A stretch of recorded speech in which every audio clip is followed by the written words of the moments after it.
നമുക്ക് കുറച്ച് പഴം ഇടാം.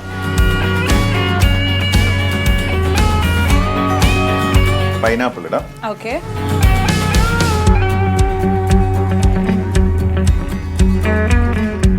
കുറച്ച് നമുക്ക് ഈത്തപ്പഴം കൂടെ ആഡ് ചെയ്യാം.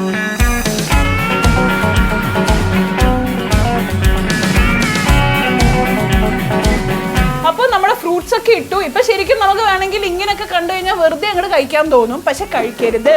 കാരണം നമ്മൾക്ക് ഇൻഗ്രീഡിയൻസ് ഒരുപാട് വരാനുണ്ട്. പക്ഷെ ഫ്രൂട്ട്സ് ഒരു എന്താ പറയാ ഒരു 75% എങ്കിലും കുക്ക് ആവും. പിന്നെ നമ്മൾ ഈ മുല്ലമുട്ട എപ്പോഴാണ് ഇടുന്നത്? മുല്ലമുട്ട് പറയാം. ആയിട്ടില്ല. നമ്മള് മധുരമുള്ള ഫ്രൂട്ട്സ് കൂടുതൽ ആഡ് ചെയ്തിട്ടില്ല.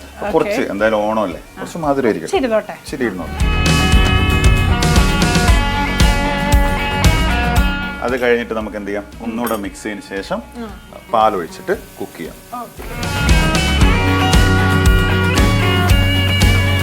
ഇതിപ്പം ഷുഗർ പായസം തന്നെ ആവണം എന്നുണ്ടോ അതോ ജാഗറി ആയിട്ടും യൂസ് ചെയ്യാം? കാരണം നമ്മൾ വൈറ്റ് കളറാണ് പായസം ഉദ്ദേശിക്കുന്നത്. അപ്പൊ അതുകൊണ്ട് അതൊരു കുഴപ്പമില്ല. അപ്പൊ നമുക്ക് പശുവും പാല് ഒഴിക്കാം.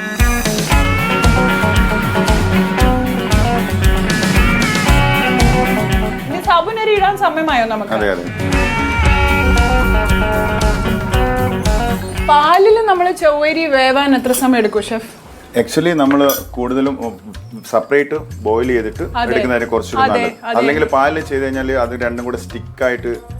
അതാണ് ഞാൻ ചോദിച്ചത്. യൂഷ്വലി നമ്മൾ അങ്ങനെ പായസം ഉണ്ടാക്കുമ്പോൾ വേറെ തന്നെ ബോയിൽ ചെയ്ത്. അതെ അതെ, സെപ്പറേറ്റ് ചെയ്യുന്നതായിരിക്കും കുറച്ചുകൂടി നല്ലത്. അതെ അതെ, ഇങ്ങനെ ആകുമ്പോഴും നമ്മൾ ഒട്ടാതിരിക്കുന്നു. അതെ. ഓക്കെ, മനസ്സിലായി. ഇനി നമ്മൾ ഒരു കാര്യം ചെയ്യണം, കുറച്ച് കണ്ടൻസ് മിൽക്ക് കൂടെ ആഡ് ചെയ്യാം. ഇത് ഫൈനൽ സ്റ്റേജിലേക്ക് പോവാണ്. കുറച്ച് കണ്ടൻസ് മിൽക്ക്, ആവശ്യത്തിന് മധുരം.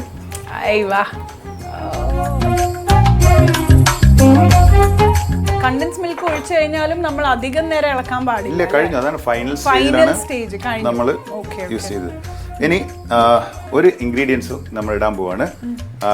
മുല്ലം മുട്ടില്ലേ, അത് കുറച്ച് പാലില് തിളപ്പിച്ചിട്ട് സ്ട്രെയിൻ ചെയ്തിട്ട് ഒഴിക്കാം ഫ്ലേവറിന് വേണ്ടിയിട്ട്. ഓക്കെ. അപ്പൊ തിളച്ചുകൊണ്ടിരിക്കുന്ന പാലിൽ നമ്മൾ അവസാനം ഇത് കഴിഞ്ഞു, പായസം കഴിഞ്ഞു. ലാസ്റ്റ് ഘട്ടത്തിൽ നമുക്ക് എന്ത് ചെയ്യാം, കുറച്ച് മുല്ലമുട്ട എടുത്ത് ചൂടുള്ള പാലില് മിക്സ് ചെയ്ത് സ്ട്രെയിൻ ചെയ്ത് ഒഴിച്ചു കൊടുക്കാം ഫ്ലേവർ.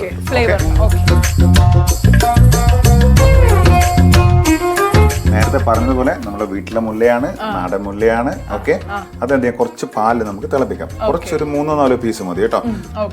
ഒരു ഫ്ലേവർ കിട്ടാൻ വേണ്ടി മാത്രം. പാല് തിളച്ച് വരുമ്പോൾ ഇട്ടാൽ മതി, അതിന്റെ ഫ്ലേവർ കിട്ടാൻ വേണ്ടി. അത് നമുക്ക് എന്ത് സ്ട്രെയിൻ ചെയ്തിട്ട് ഒഴിക്കാം.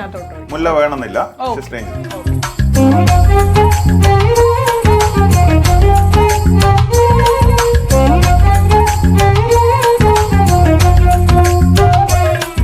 അപ്പം സ്ട്രെയിൻ ചെയ്തിട്ട് നമുക്ക് പാല് ഇതിൻ്റെ അകത്തേക്ക് ഒഴിക്കാം.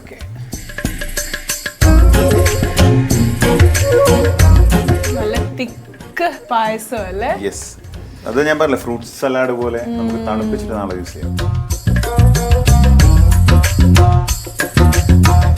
നമ്മുടെ പായസത്തിന്റെ അവസാന ഘട്ടത്തിലേക്ക് പോവാണ്. നമ്മൾ മുട്ട് എന്താ പറയാ പാലില് തിളപ്പിച്ച് ഫ്ലേവർ കിട്ടി.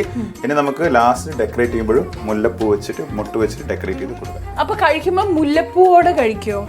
അത് പ്രത്യേകം ഞാൻ പറഞ്ഞു, നാടൻ മുല്ല, വീട്ടിലെ മുല്ല, യു ക്യാൻ ഈറ്റ്.